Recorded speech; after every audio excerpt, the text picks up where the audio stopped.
bring Chad Wolf in on all of this, the former acting Secretary of Homeland Security of the first Trump administration.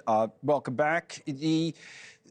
The use of the military, as Ali says, you see it in Texas, or she does along the border in her reporting already. What about here from an executive order that the president will write? I mean, how important is the wording, I suppose, in that executive order if you're probably anticipating, given past experiences, there'll be some challenges possibly, right?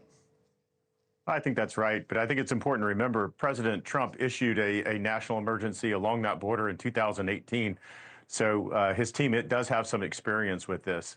And again, it's just allocating more DoD resources, and that comes in the way of manpower, comes in the way of assets and technology, and then of course it comes in the way of funding as well. So all three of those can be brought to the situation along that border.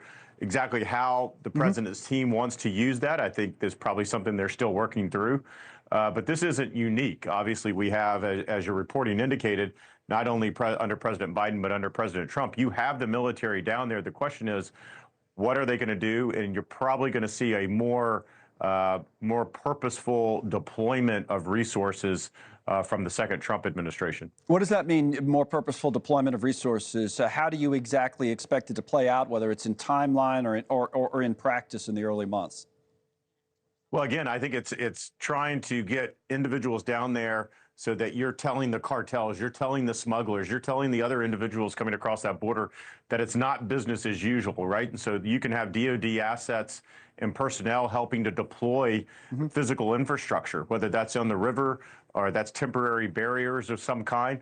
You can have them doing a lot of the we call back office support functions, that you have more Border Patrol that's actually out on the line, that's been trained to interdict and to apprehend individuals. So there's a lot of different things that you can do that are not being done today.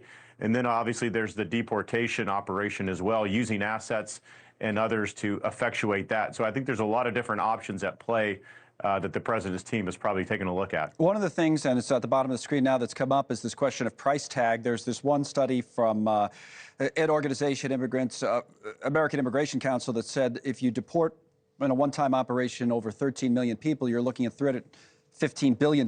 So you have that, and then you have the economic impact that some have brought up with people here, whether even if they're here illegally, possibly contributing to the economy. So some states, California, Texas, and others could take a hit. So Tom Homan was on this network with Chris Cuomo last week talking about that. I want you to listen. Here he is. You lose a lot of people that the economy needs. Not all illegal entrants are the same. Do you take account for that? Well, look, I think, I'm not saying we're just looking for 700,000 people. I'm saying we're going to concentrate on public safety threats and national security threats. But if you're in the country illegally, you're here in violation of law. So you're not off the table. What about that? Money concerns, the cost of the deportation and the economic impact of it. Well, look, I think it's important to remember that the deportation plan is not just a snapshot in time, right? It's not over the next 2 months. It's over the next several months, several years. And so this idea that, of course, it's going to cost resources to remove individuals, but that is, again, the law, right? And we got to think about all the resources and all the money that's going to be saved facilitating these folks into the country, transporting them, giving them gift cards, giving them airplane tickets.